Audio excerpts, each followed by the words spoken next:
there's definitely some great fight to do in MMA, but there is not like a new challenge, something like exciting, like to get in the top and this in MMA. Now I'm here for the boxing career. I have no issues with him in any way, shape. I think it's more I can envision the magnitude of the fight with regards to it being two UK fighters fighting for a UFC welterweight championship, and I can see myself, or see us, trying to fill out a stadium. I'm back full training now. Everything seems to be going well. No swelling, no pain. And yeah, I'm looking to make my return in April. This could possibly be my last year as a fighter.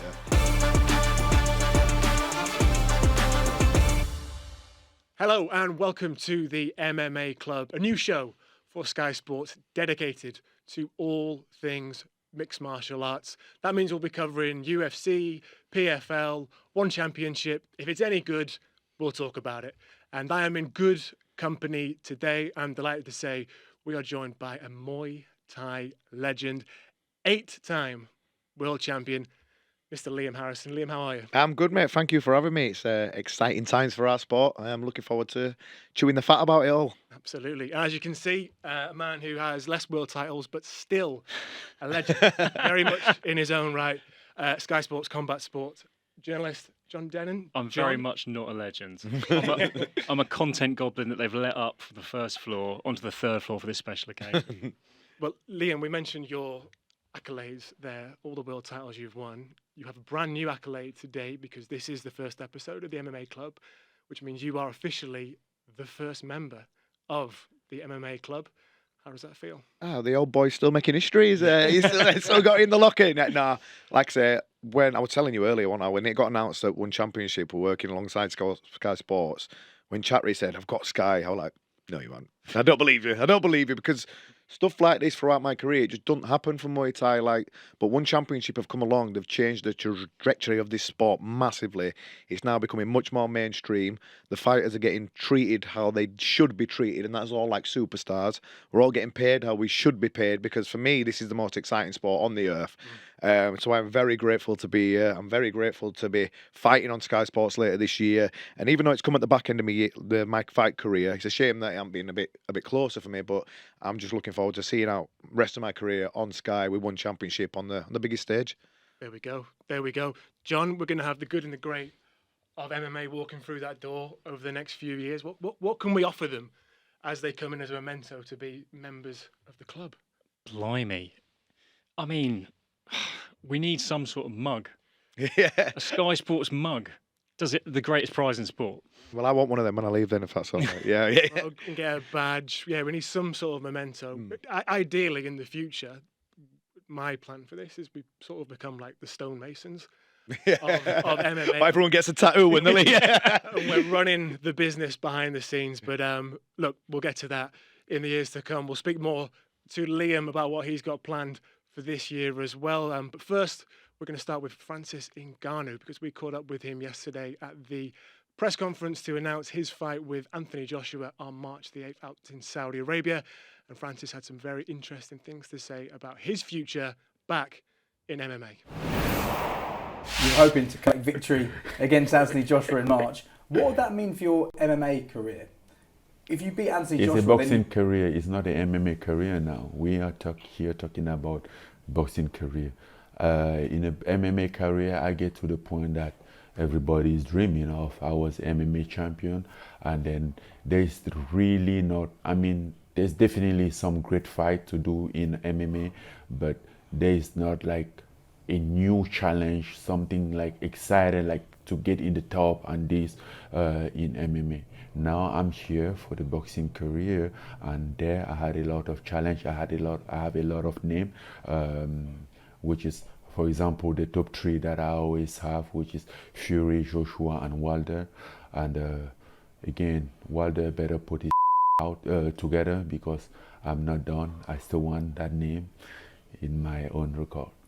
Can you see yourself fighting in the PFL this year? Everything is possible. Just as information, 2 months ago, we were talking about like fighting Deontay Wilder, but in the PFL, and then things switched out really quick, and then happened that he came to boxing, and then this, you don't know what's gonna happen in the next few days, right?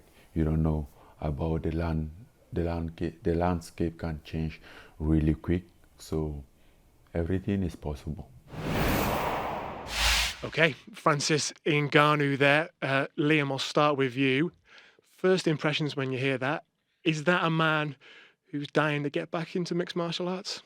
I think we might have seen as much as we're ever going to see of him in mixed martial arts from now on, because let's be honest, the stage he's got now, the money he's getting paid, the prestige of these fights, what's he going to make for this, 15 or 20 million or something again? Is there any reason for him to go back to mixed martial arts other than just for the love of the sport? When you're getting that amount of money and you're on this stage, you're fighting the best fighters on the planet, I don't think we're going to see him back there. But to be fair, this fight, I'm really invested in this fight now, especially after how we saw him fight versus Fury, because that just wasn't meant to happen, Warren. That was not in the script whatsoever.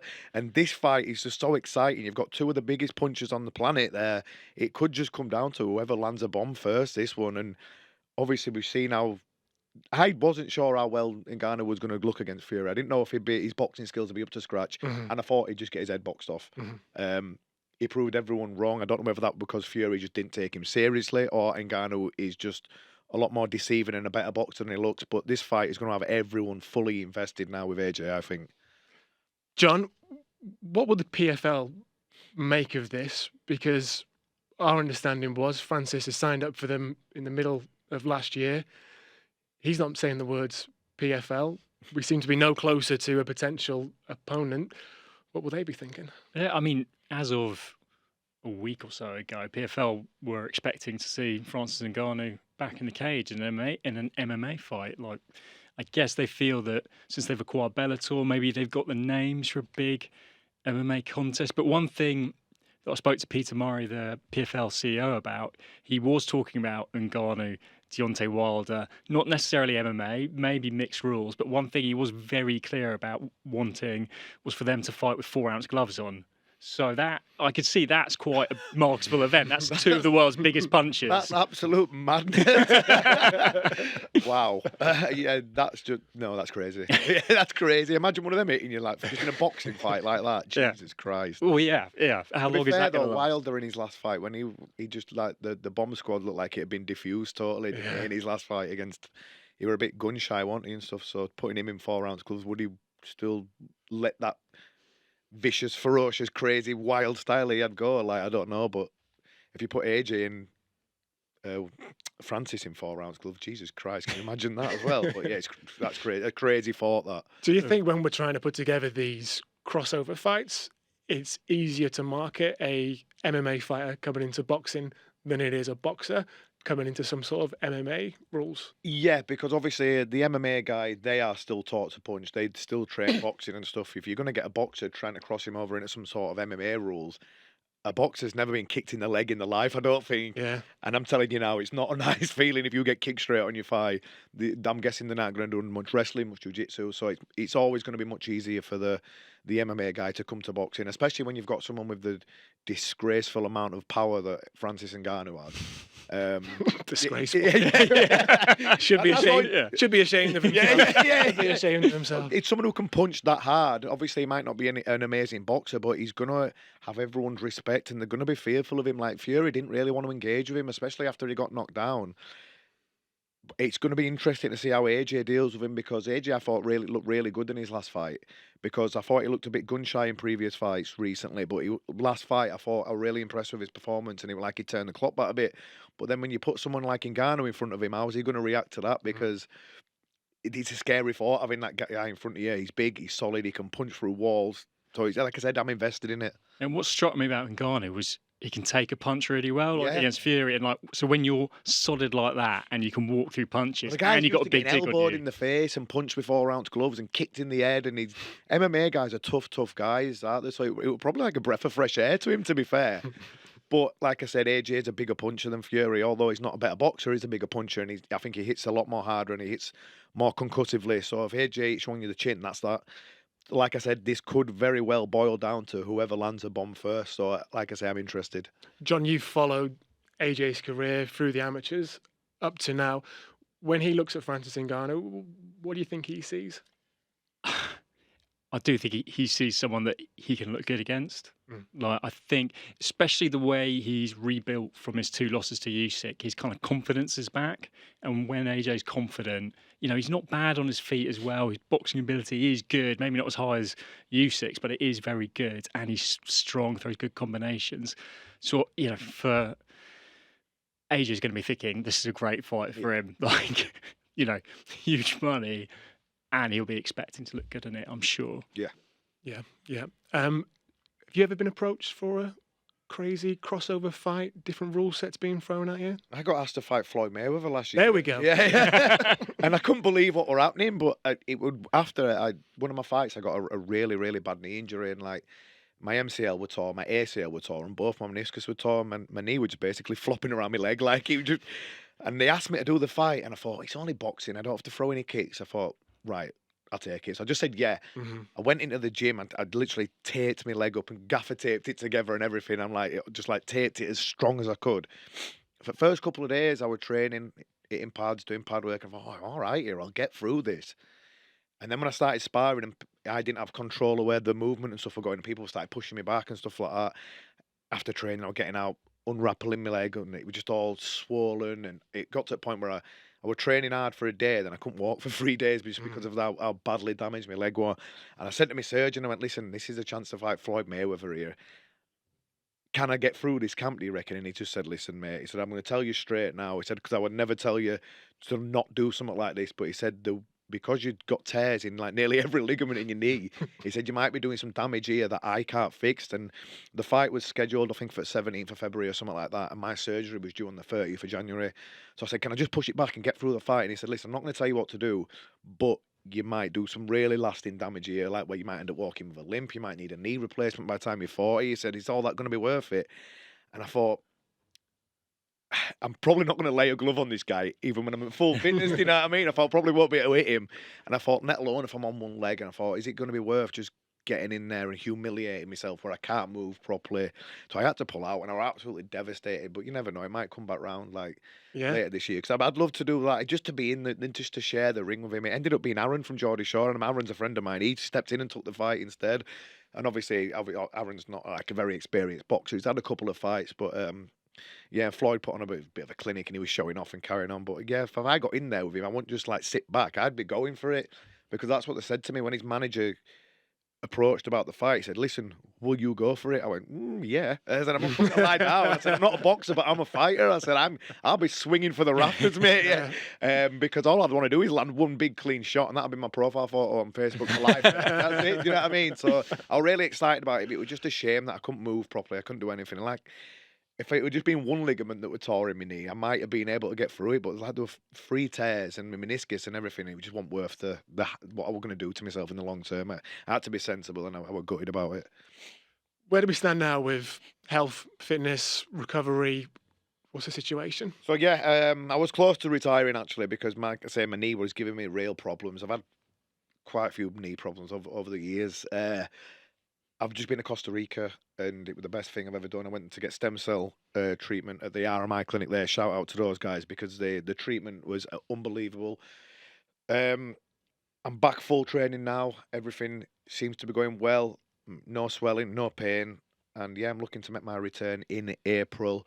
There's been talk about me fighting like a legend of one championship who's on a mad winning streak. Like I sort of put a respectful call out to him, because I didn't want to put out a disrespectful, because he's been one of my heroes for years. He's like one of the most exciting fighters ever. He's called Sexan, and he's on a really good winning streak at one at the minute. He's fought 8 times, won all 8.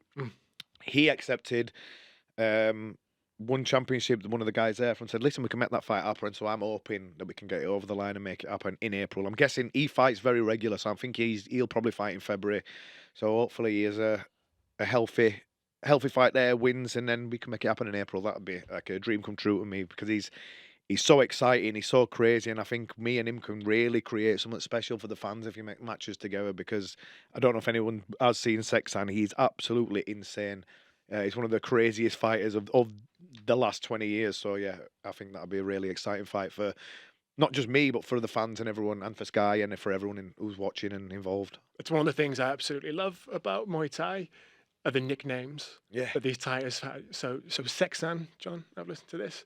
His nickname is the man who yields to no man. Yeah. I love It's it. amazing, I isn't love it. I love those Yeah. names. And And the the so Hitman called wants to fight you. Legatron. Hitman's great, but Yeah, I know. the man who yields There wasn't to as no much man. thought that went into my nickname. I know. I didn't name myself that, but yeah, that's a really cool name. So Do I you would. need a new nickname? No, Is it I'm time happy to with it, man. rebrand? Someone named me that when I was 15. Because I started fighting pro when I was 15. I knocked out a few grown men.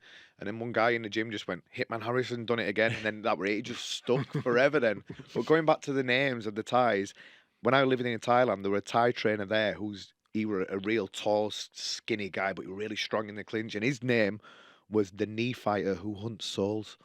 And I'm thinking, how do they get these cool ass nicknames? We've got that, yeah. So we need to put a bit more thought into our names over here. What would Nik Hobbs' fighting nickname be? Oof, the man who maybe just the man. Well, maybe we'll just leave it at the man. How long do you think you've got left? You said you've been to Costa Rica. They've performed some miracles on you. You're raring to go. What's the timeline here of how many big fights can we expect, and when do you think you might call it a day? I'd like to have a couple more. This could possibly be my last year as a fighter. So if this next one ain't my last, then I'd like to see out this year, especially now Sky Sports has come along.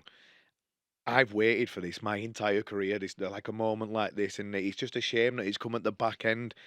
But I'd like to get even if it's just 2 or 3 times on this year, just so I can see my career out performing on Sky Sports. Because like I say, I've dreamt of this my entire career. And then when One Championship said this were getting announced, it was surreal for me. Especially like these young kids now are coming up and they're bouncing straight on. They don't know what I had to go through. I was telling you earlier, like fighting for 200 quid when I was like younger and stuff, and now living in Thailand, fighting to pay me rent and all that stuff. So yeah, for it to just come around now, and like I said, we're all getting paid more. The exposure's unbelievable. There's just going to be more and more chances for all these young fighters. So I'd like to just, maybe this year, if I can get maybe 2, 3, even 4 times on Sky, I'd love that. But we'll see. I want to take it step by step, one fight at a time, and let's just see what happens. Hopefully, April will be my first one back, and then we'll see where we go from there. If we are coming to the end of the fighting career, what will you be most proud of? I've had a lot of real good wins over the last couple of years, but I think my win against Muay Thai on the One Championship fight, that one fight of the year in 2022, just because of the fact it went so viral and the whole world was watching and it were on the biggest stage, when I got knocked down twice in the first round and I got up and knocked him down 3 times in the same round. I think that showed the whole world got to see what I was made of that fight, and I showed heart, dug in, and probably that. I've had a lot of great wins over the years as well, and I've always fought the highest level of opposition. So just the fact that I've been you know what, consistency is the key, I think, as well. It's like the key word. Like I've seen a lot of fighters come and go, and they'll get to a good level and they'll disappear. The first time I ever fought at the highest elite level, I was 18. I'm 38 now, and I'm hoping I'll still be doing it this year as well. So to stay at that level for 20 years, I think that's an achievement in itself. Movie rights, have you signed these over yet? Or Do you know what? I'd Definitely like on that. the way, I isn't think who's going to play me though? That's what we need. Who'll play me? Oof. Who would do you you like? reckon? Who would I you don't know. I've never... Stick Jason Statham in a wig. Yeah. We're gonna be yeah. Do you know what? I think it'd be a pretty cool movie. To be fair, I've had some crazy stories. When I Yeah, used to well, live in if the movie gets made of your life, what would be the one scene that when it gets played, people are like, "There's no way that happened." Absolutely. So no way. honestly, when I lived in Thailand, there were all kinds of madness that used to go on. One of the times I used to gamble on myself because obviously the money wasn't that good, and I was living in the gym at first. And eventually I was living on a mattress on the floor with all the other ties and stuff like that. And eventually it got a bit like they were grinding me down a little bit with all the ties. And I couldn't stay with them anymore. So I moved into an apartment next to the gym where I had to pay my rent. And I was always gambling on myself when I was fighting because you're not getting paid that much when you're out there. And one of the fights, it was a rematch with this guy. And I should have beat him the first time, but I fought him and I had a broken bone in my hand and I didn't let my hands go. And I thought, right, this time I am 100% knocking him out. So I said to my coach, right, bet all my wage, all this money. So I bet everything on myself. I lost. I lost on points, and I wobbled him badly in round 3, and I ran in to finish him. And what happened was he threw a knee at the same time I threw a punch, and it hit me right in my chest. I didn't go down or anything, but it just zapped everything from me. And then in the next round, in round 4 in Thailand, is the money round. If you win round 4, you're probably going to win the fight. And he won round 4. I lost the fight. I had no money. I was banged up, and then my coach were like, he was mad at me because he'd bet all his money on me as well. I mean, everyone in gym, like, I remember I walked to get some food in gym, and they all just stopped and looked at me. I'm like, oh, God, what have I done here? They all looked at me in disgust, and he said to me, "What are you going to do? You haven't got no money." I went, "No." I went, "I'm not going home." He went, "You're going to have to fight again, aren't you?" I went, "Yeah, I'll fight again this week." He went, "I know you will. I've already booked you one in 3 days." I went, "Oh, God." So I had to fight. So 3 days later, we flew down to Phuket and I fought again. And it was awful. Because I was so banged up from that fight because it was a bit of a war. But that was just like the type of things I would have to do back then to try and make a name for myself, make a rep for myself. And there's loads of stories, like crazy stuff like that went on in Thailand. So yeah, I think we could make I might write a book as well. There'll be some funny ones in book. A movie. Yeah, It's I'll all change a few people's names so they don't get them in trouble and stuff. But yeah, it'd be the man who didn't bet on his fight. yeah. Right, let's switch gears slightly from one Liam to another. We saw Liam Nolan out in action to kick off our coverage of one championship at the weekend. Got a win over Ali Aliev. John, what do we make of that performance from Liam? I mean, well, I defer to Liam Harrison's expertise, but I thought he looked good. Like, I thought he fought with great shape, and he looks to me like, well, a very dangerous man, but the level of competition in one championship is really high, isn't it? So, you know, Liam, with your expertise, how high can Liam Nolan go? I think he's very, very talented, Liam. I like watching him fight. He's just a really pleasant young man as well. He's very, very talented. I actually think he can fight a lot better than he did on that show, on that as well. I know you were excited that he won Sky Sports, and I think he held back a little bit early doors. He came into it in round 3 though, and he started to really unload, and he looked good. These Eastern Europeans like Ali Alev, like that, they're not easy to fight against. They're unorthodox, and there you go.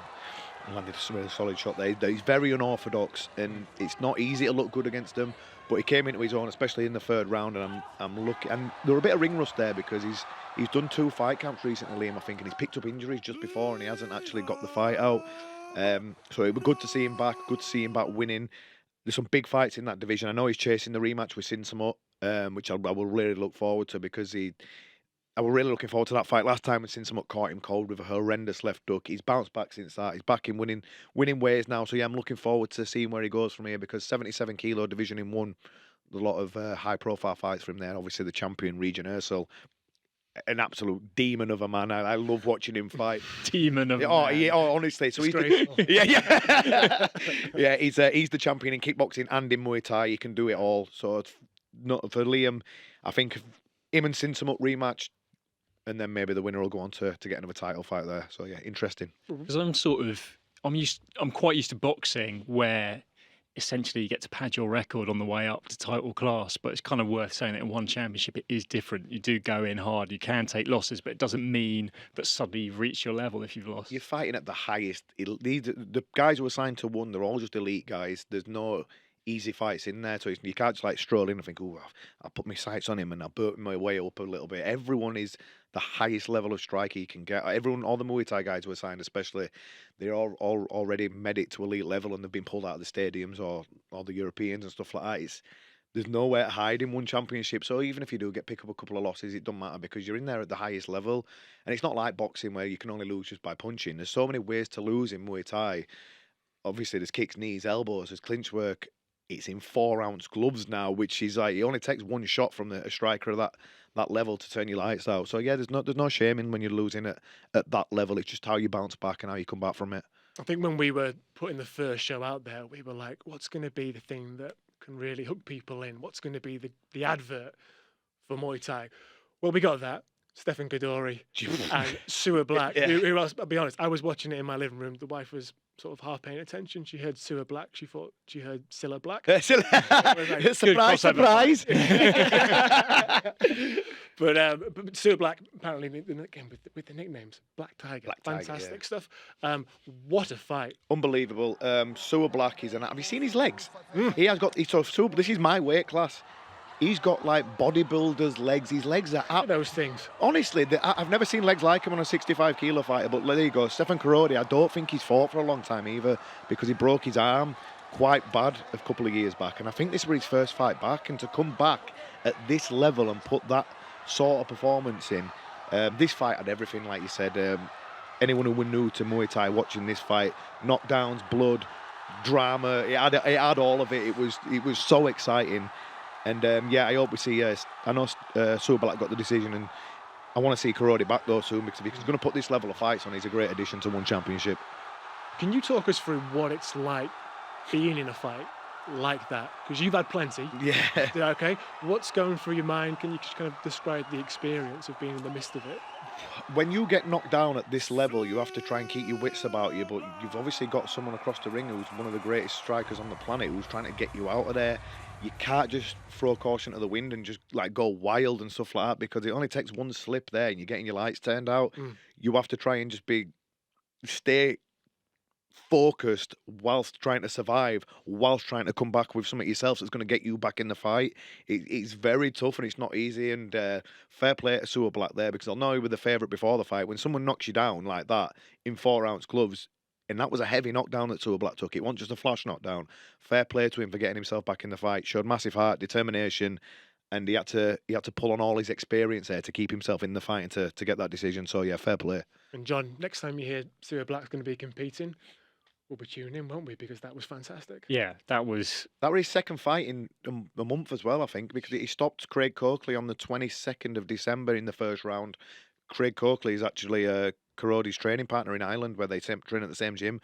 And Coakley is a very high-level operator, and Superblack just got rid of him early doors. And then 3 weeks later, he's fighting again and being involved in a fight like this. It's crazy, really, when you think about that. like, do you have to transition from fighting in 10-ounce gloves to kickboxing in these 4-ounce gloves? Because watching it's like everything that hits you hurts. Fire, because like so before I started fighting for one championship, I must have had 115 fights in 8-ounce gloves. And there's things you can do and there's things you can't do. And I found that out real quick because I was still doing stuff because it was just like I put these gloves on and I thought, oh wow, these feel amazing. I can't wait to punch someone in the face in these. And I forgot, oh, they're going to actually be hitting me back. yeah. I'm like, oh, yeah. And I remember the first thing we did, I stepped in to throw a jab, and the Thai fighter I was fighting, he was a little stocky, real strong fighter. He jabbed at the same time. And I remember his jab hit me, and it felt like a right hand. And I thought, Jesus Christ. And then there's so many different stuff that you can do with the guard and defence that you can do in 8-ounce gloves that you can't do in 4-ounce. So it's trial and error, really, where you're doing it, because when you've had that amount of fights in these gloves, you'll see it on One Championship Friday fight shows. A lot of the Thais are trying to still do like a long guard style of defence, which doesn't work in them gloves. And they keep getting knocked out by trying to do it. But when you've had 100 fights already, 150 fights, and it's instilled into you, it's just a reaction. If someone steps at you, you'll do that. And there's so many gaps in those gloves that defence don't work. I found that out as well. So yeah, it's interesting to see. In a lot of the Thais now, they're slowly starting to adapt. They're all getting more boxing training. They're getting more head movement. So it's good to see them just adapting and they're moving and evolving with the sport. So is that because the gloves are smaller? You can't defend You've yourself. You've got a big surface area yeah. with an 8-ounce glove, so you can cover up here and nothing can get through. But obviously when the 4-ounce MMA gloves like that, you do that. There's just gaps everywhere, uppercuts, hooks. It can all get through. Like I say, when you've had that many fights and it's worked for you for 115 fights, why wouldn't you do it? It's just ingrained into your head until someone punches you square in the face and you realise, oh, that doesn't work. You know what I mean? So what's worse, getting punched with a backhand with a 4-ounce glove, or an elbow, or a knee? An elbow, a knee's awful. If you get a full, so you can recover from a headshot.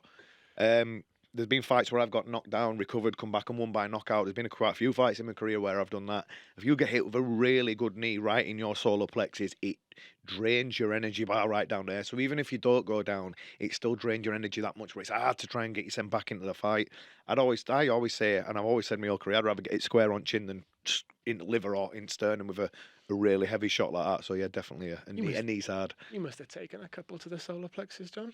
In a ring or just in life? But, yeah. I dabbled in kickboxing in my misspent youth. Here we go. And I did do one kickboxing tournament, and at the end of the second round, I got a knee right in the solar plexus, and I couldn't help but scream. Yeah.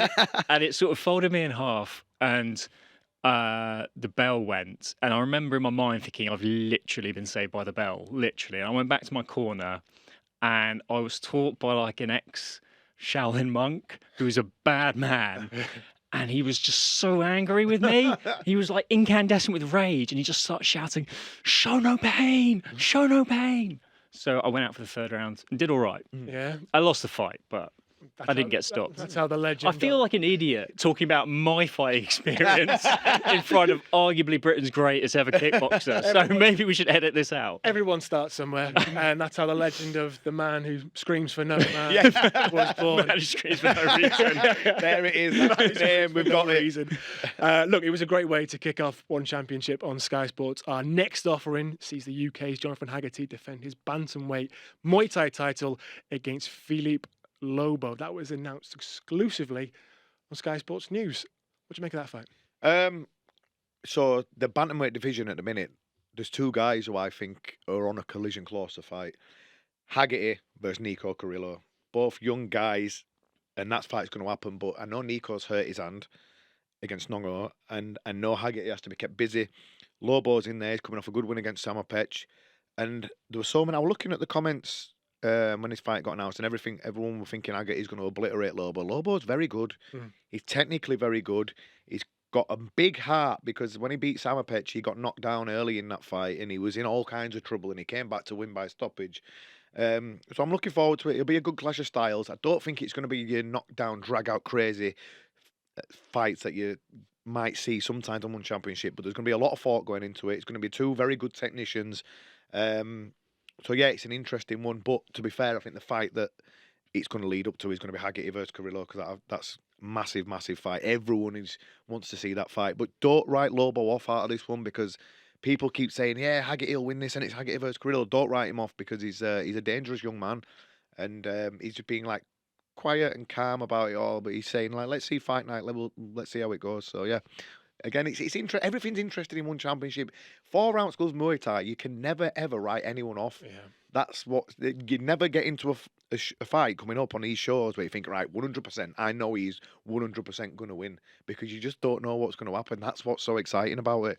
John, if we do get Haggerty Carrillo this year, England v Scotland, as journalists, We love looking that. at that, and you're thinking this is something we could really get behind. Yeah, well, exactly, because it's, combat sports should be all about how good the fighters are, but it really helps having accessible stories. It helps having 2 English speakers, having that sort of, you can't call it a domestic rivalry because it's world championship level, but that's kind of what I think we'd really like to see. Imagine if we could bring it on ground in the UK as well. I thought you were going to say in here. Yeah, in studio. If we could get a show in England as well, it'd be absolute. I know there's been talk about it before, but if we could have that fight in England, I know it'll be hard to do maybe for the summertime, but it'd be unbelievable. I'd love to have like my last fight on that one as well, like fight in April, then fight again in the summer on the UK card, on a card that big with them 2 guys for the world title. The first ever show in the UK, and if that could be the main event, I think it'd be amazing. It'd just blow up so big. We could have it in Wembley Arena or O2. I don't think we'd have any problems filling out any 15,000 seater arena in the UK. That's like the stuff dreams are made of, like getting that on. Because the UK hasn't really. Obviously, you've been immersed in the Britain's kickboxing scene for your whole career, but it hasn't really had a breakthrough moment, has it? When it is an exciting sport, it is good to watch. And the people who know about it know that, but Exactly. kind of needs a breakthrough moment. And the thing is as well, though, like we won championship, it's not just about Muay Thai and kickboxing. For the MMA guys, we've got MMA as well. We can have some high-level MMA fights. Obviously, it'd have to be the main event, Nico versus John. And then we've got lots of other, like we've got the grappling. There's something for everyone. We won championship. There's kickboxing, there's grappling. There's even like these mixed rule fights that are coming up in Japan soon and stuff, which they're a bit crazy, but they get my attention. Like, Let's talk about that, because we've got Nicky Holskin, Sexy Yama. I love that guy. That's a good name. My man, Sexy yeah. So, round 1 is going to be boxing. Round 2 is going to be Muay Thai, and round 3 is going to be MMA. That is a genuine point of difference that One Championship has. It does put on fights like that. Let's have a bit of fun with it. John, Liam, put your heads together. Let's come up with a rule, a super fight. We can establish all the parameters of it. What would you like to see? A sort of rule set that would get people really talking and get people interested? So I said earlier, didn't I? One of the rounds, you're both blindfolded. You're both blindfolded. Or whoever loses the first round they're blindfolded for the next round. So you've got to win the first round, otherwise you're blindfolded for the next round. You're two rounds down. And seriously injured going into the third. And then you're blindfolded. Yeah. Handicapping. I hadn't thought of that. As in, like, you win the first round, therefore you got to tie your hand behind your back for the second one. Yeah. What about tag team? What about would be tag team Muay Thai? That'd be all. Yeah, I've thought about that all my career. Like, I wonder what it'd be like to have tag team Muay Thai. Yeah, that'd be decent. Can I tell you my idea? Go on. I'm not going to look at John because I've already told him, and it's embarrassing. But do you remember like WWF, WWE wrestling? How the fighters used to have like finishing moves, and it doesn't matter what happens beforehand. If you land the finisher, fight's over. That's it. Ooh. Before the fight, you establish this is my finisher. There's got to be something like it can't be a slap. It's got to be. But if you land a choke slam, Yeah. fight Game is done. over. Yeah. Fight is Good, done. actually. That's what I'd go with that. I was also thinking, like, Sando is like Chinese kickboxing with you got some grappling and throws, no knees or elbows. But I think in China it's fought on a raised platform, just like slightly raised. So if you push the other guy off the edge, then you get 2 points. But I'm thinking instead of a ring or a cage, have a raised platform but quite high. So there's an element of jeopardy that if you get booted off the side, you're not going to fall to your death, but you'll see these people really go flying. We've all seen Takeshi's Castle. I think this is what you're getting at here, isn't it? Yeah. Well, and if you've got 4-ounce gloves on, you're allowed to sort of hold on to the edge. and you are allowed to stamp on the fingers. Coming back to that one, though, that the thing is, Nicky Holzgen, he's such a good boxer. Yeah. He might not even get our first round. He went 12 rounds with Callum Smith He did. on a week's He did. notice. Or something crazy. Yeah. He can That was only a punch. few years ago as well. Yeah. I think before that fight, he was 10-0 as a boxer or something. So is the boxing in 4-ounce gloves? Because if it is, because obviously they're going to have to do MMA, they're not going to change gloves in between, are they? Because it'll be taping up and stuff. So if the boxing's in 4-ounce gloves, Sexy Hammer might not get out at first round, and he might not get a chance to take Holzgen down. So it's an interesting one, that. If Holzgen lands the Tombstone Piles right. Yeah, it's over anyway. Look, while we're talking fantasies, we're making things up. Let's switch over to UFC now. UFC 300 coming up soon. Fights have already been announced, but we still haven't got a main event. We've seen Tom Aspinall teasing out a potential fight with Brock Lesnar. I can reveal, after speaking to Tom, that there's no way that's going to happen. And he is just winding everybody else. Well done to you, Tom. Good stuff. But what do we think? What could we have for a main event that would live up to the expectation people have got for UFC 300? I mean, I don't know. Look, I like Israel Adesanya as a fighter. I like his style. So is getting GSP out of retirement a realistic thing? Or is that not far out enough? Should I be going more far out? It's a good start, I'd say. Okay. Getting GSP out of retirement to fight Israel Adesanya would be fascinating. Yeah, not getting like Keanu Reeves in. John Wick. Yeah. That's a huge fan of John Wick 4, yeah. Keanu Reeves versus Donnie Yen. Yeah, but he's got to fight as John Wick in suit and everything. Yeah, absolutely, yeah. I mean, that would do pay-per-view buys. Yeah, and I'm watching. I'm watching that one. Before UFC 300, there is, of course, UFC 299. That is how it works. And our very own Michael Venom Page will be making his much-anticipated UFC debut. I caught up with Michael Venom Page a little bit earlier. Here's what we talked about. All right, Michael Venom Page, UFC welterweight. I'll be honest, after all these years where it felt like it could happen, it couldn't happen, I wasn't convinced we were finally going to see it. Yeah, to be fair, even you saying that, it still sounds a little weird to me. But I'm sure I'll get used to it pretty quickly, and I'm sure everybody else will too. Talk us through how this deal came together. I'm assuming it's not the first time you spoke to the UFC about joining the company. Yeah. Again, it's always been like speculation, but I was at Bellator contractually, and it was the first time where I was clearly out of Bellator. So having just general chit chat is very different to having an actual serious conversation about crossing over.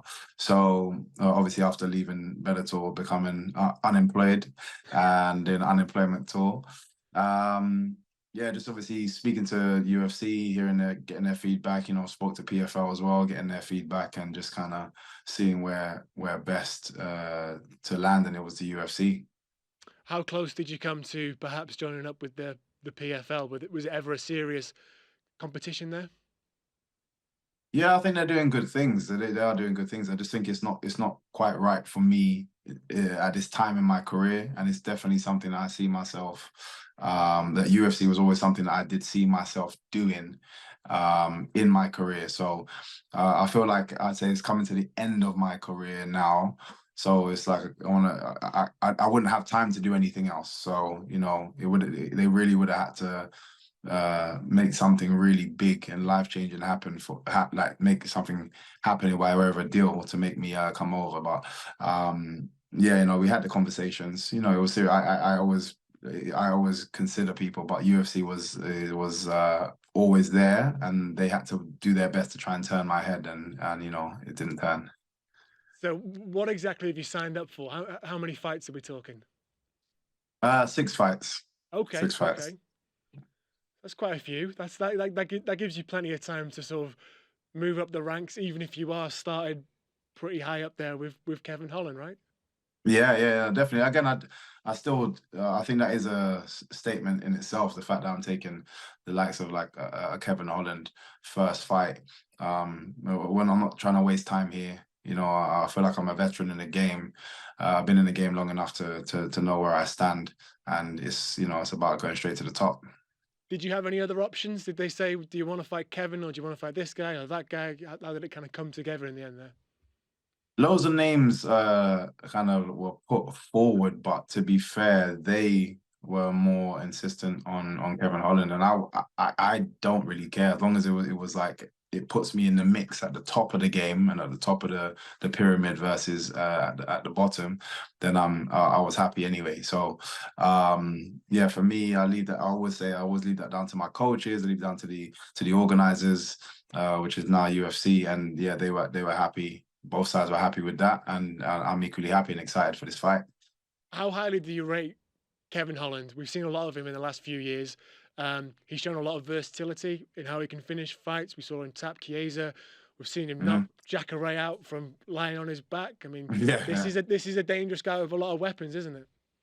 And this is my point about joining the UFC at a high level. You know what I mean? And not, like I said, I think it's just a statement. I'm going against somebody, as you say, is dangerous in various areas.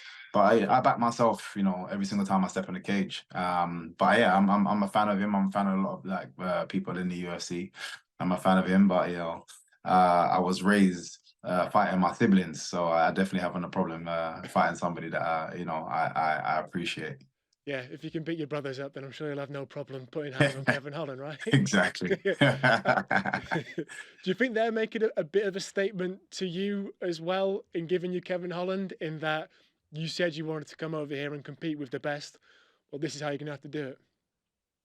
Yeah, no, I kind of take it as a compliment that they do rate me. Not only that they wanted to sign me, but they're signing me and then matching me up with the top. Because again, I think it's them also saying that, yeah, we agree, this is the level that you're at. So I take it more as a compliment. Is it too obvious for me to say you're trying to line up a potential fight with the welterweight champion, Leon Edwards? Is that the mission statement you've got? Yeah, but it's more so it's not really about him as a as a person. Like, I have no issues with him in any way shape. Again, a fan of his kind of uprising and what he's done. I think it's more I can envision the magnitude of the fight with regards to it being 2 UK fighters fighting for a UFC welterweight championship, and I can see myself, or see us, trying to fill out a stadium and, really make some big noise with that fight. So I think it's more the package that I'm drawn to. So yeah, definitely see myself try. That's the goal. Do you and Leon know each other at all? Have you kind of mixed with each other? Yeah. Like, we've been out together a couple of times, and like, again, we're cool. It's not the kind of fight that is going to be based on negativity and having a crazy build up in order to sell it. I think it's 2 great athletes that after I make my statements in the UFC, it's 2 great athletes coming together, and it's who's the best in the UK. When you say you've been out together, what are we talking about here then? A couple of times, because a couple of times I had events after like my shows, and obviously his brother fights in Bellator, and so they've both been over to a couple of my after parties. I've actually been out with him in Birmingham before as well. Weirdly enough, that wasn't like even organized. We just kind of bumped into each other out, and then we just spent the evening together. Out, yeah, it's just cool. Like I said, there's no animosity there, just respect. And I'm just drawn to what that fight could do for everyone in the UK. In order to get to I know it's not about fighting Leon. I understand that it's about getting to the top of the division. Do you have a sort of establish the fighters you'll need to beat to get there? I guess it varies. It just depends on because it's a moving ship all the time. Like, whoever's hot at the moment, when the times comes around that you're ready to fight, and that person's just had a loss and this and that. Like, it changes the time. I just know the welterweight division across the board of mixed martial arts is always a strong division, and especially in the UFC, it's a great division to be a part of. So there's loads and loads of fights and loads of names I can mention, but let's just see where my path takes me. Ian Gary would be a fight that, if that was to come together, I think would get people seriously excited. You two going at it, a really sort of fan-friendly contest with two big personalities. Yeah, like again, like there's so many fights. I think the most common fight that everybody kind of talks of, even before I kind of came over, was like Wonderboy Thompson. You know what I mean? I just think there's so many names that we could put to, and it just makes for an exciting fight. So this is why I never like to get too fixated on anybody. It just depends on who's in my path at that time. And right now it's Kevin Holland. Fair enough. Was part of the negotiations you had with the UFC to try and protect the entrances you make, the kind of that side of things that you bring to the table? Because it's not just about the fight with MVP, it's a real show as well. And the UFC doesn't necessarily always embrace that side of things. So is there something in your contract that you're allowed to have a bit of creativity there? Yeah, I'm definitely still gonna be MVP. And they sound very much happy to allow me to be MVP. So that's what I'll say with that one. Okay, watch this space. So you're fighting at 299. A few weeks after that, we've got, of course, UFC 300. Probably too tight a turnaround for you to be competing there. But the whole MMA community is talking about what could possibly headline a show that big. You're in the UFC now. What would you like to see at the top of UFC 300? Oh, yeah, I would have liked to see myself. Yeah. Now we're talking. But what about you and Ian Gary? To be fair, 299 is looking like a 300 in itself. Isn't it? Yeah. It really is. Like, looking at all the people that's on there, I think it's going to be an amazing event. But top of 300, who can I say? Well, I know it's not going to happen, but I was just with him. Just with Tom Aspinall, doing some training with him today. And it would be great to see him and John Jones. Yeah, that would be something. He was teasing us that he might fight Brock Lesnar. I'm pretty sure that was just the wind up, though. Yeah, but I actually don't know, but yeah, I'd definitely prefer to see him and John Jones. What was it like working with Tom? He's such a lovely guy. It's yeah, just him, his dad, the team, the guys down there, all very respectful. Welcomed me massively. Enjoyed working with him. Enjoyed, picking up some techniques and working with new bodies. They got a few heavier guys. It means I had to really work, which is it was a good workout for me, definitely. You say a few heavy bodies. I mean, when you see a photo of the mats that Tom Aspinall mixes on, Tom's like the smallest guy there. And there's all these absolute zoo animals all around him. Yeah, they are all big guys, and that's what I mean. It was but at the same time, it's nice to because you really have to be technical. Really have to be technical. You can't. It eliminates the fact that you can use brute strength or use your strength against like guys that are that big. They are just naturally stronger than you. So, but you know, if I can, you know, progress, whether it be grappling, striking, whatever, with somebody that big, it shows that your technical aspect is has gone up and you're improving on that side. So no, it was great. It was great working with him. We know it's not going to happen at UFC 300, but if eventually Tom and John do get in the octagon, what an incredible fight! How do you think Tom gets on? So the thing is, it's weird because I feel like we haven't seen somebody like Tom specifically, a guy that can move the way he moves, similar to myself, not the same, but very similar. That can move like that at heavyweight division. It is. I just know from obviously my own personal experience, it is a very dangerous attribute to have, and it makes finding punches on them and you know landing punches on them and getting takedowns very difficult. Um, so it's just a fight that I'm going to be so happy to just sit back and enjoy, and I look forward to the fireworks of that. And can John Jones the GOAT? Like that's how I see it. But can he figure out this new wave of you know heavyweight athlete that's coming now? I'm not sure. We'll see. Nice there. You gave him all the compliments in the world, but came just short of predicting him winning. Very smart. I caught that. Just quickly before you go, we've got a UFC card this weekend. Top of the bill, Sean Strickland going up against Dricus du Plessis. How do you see that one going, Mike?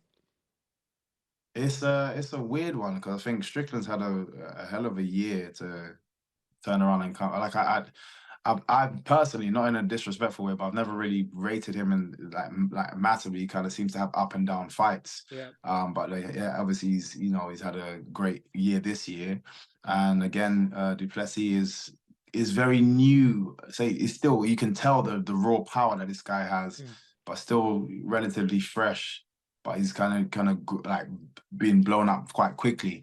It's a tough fight. I'd say I'm gonna go with the power. I think Strickland does get hits in silly places sometimes, which has obviously put him in trouble before. So I can see du Plessis at least landing one of his heavier shots, which could finish the fight.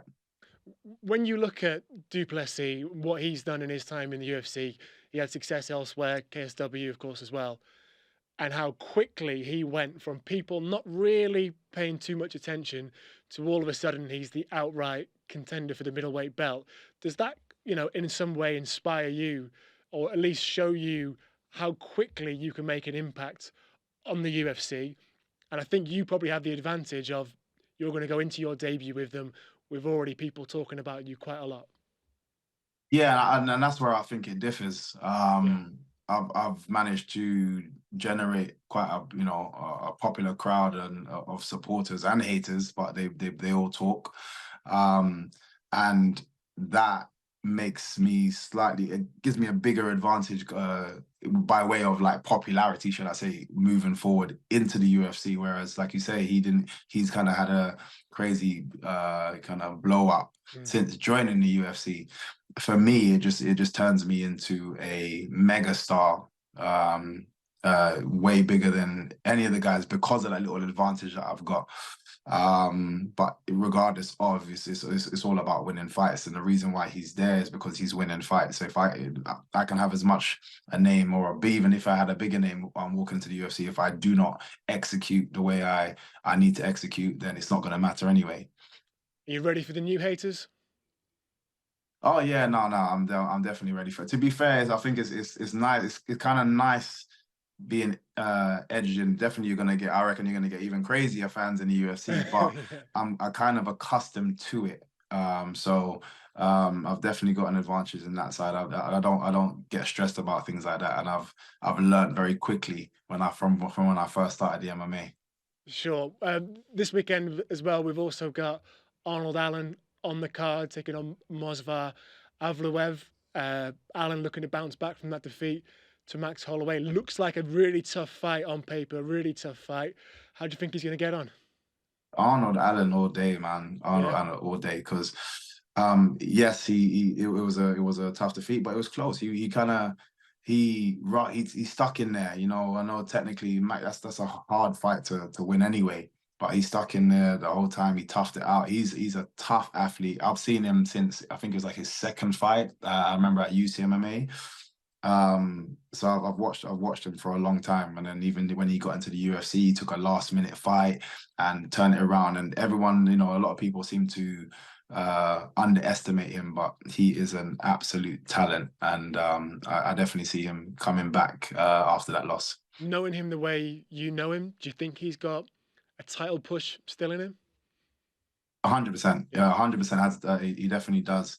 So it's like, you know, sometimes this game is a bit of luck as well, but just in terms of raw talent, 100% he can be at the top of that pyramid. Okay. Well, we hope so, and we also hope to see you right at the top of that welterweight Yes. pyramid as well.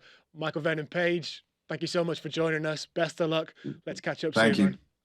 Nice one, man. Take care, man. See you. Thanks for having me. Absolutely fantastic to speak to Michael Venom Page there, making his debut against Kevin Holland. Liam, John, we heard him talking about this weekend's main event, which is going to see Sean Strickland defend his middleweight title against Dricus du Plessis. There's a lot of bad blood in this one, and it all seems to stem from the announcement press conference when things were said, maybe lines were crossed, and it's just bubbled and bubbled and bubbled from there. Liam, have you ever been in a situation before in your storied career where a fighter has tried to get underneath your skin? Yeah, there's been like little subtle things and stuff like that, like a bit of like argy-bargy at weigh-ins and things like that. But when I was coming up through my career, you weren't really trying to sell the fights and stuff like that because there wasn't much money in it, and like there wasn't going to be all eyes on the whole world on it, buying pay-per-views and stuff like that. It turns out like these guys now they're like going to any lengths to try and like get under each other's skin and trying to sell the fight. Yeah, I don't think there's any need for that. But like I said, when I was coming up, there were none of this. It wasn't televised and stuff like that. You see it a little bit more now. People say things in one championship at pressers and when all the cameras are on you and stuff. But I didn't have that, so there was like no really need to try and sell the fight or getting under each other's skin and stuff. John, I've seen how you operate at press conferences, often there with your big wooden spoon stirring things up.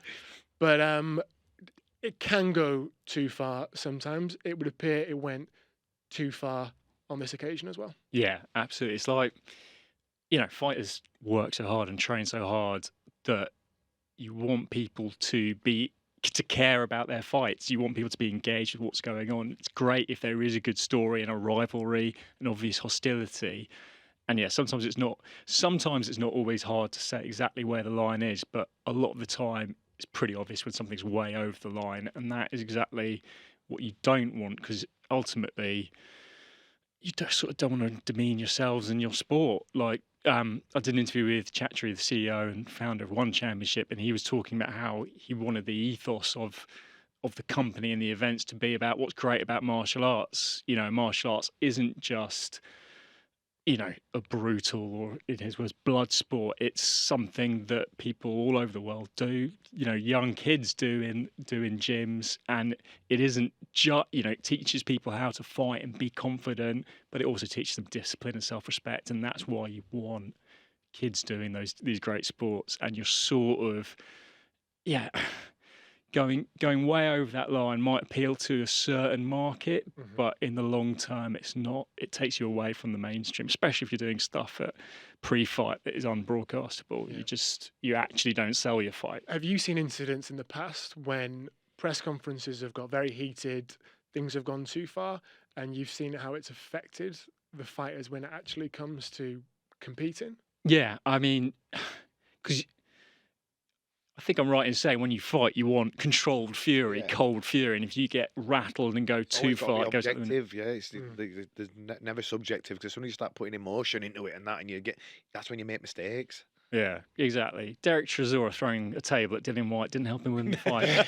There's a story for us all there. Great promo, that.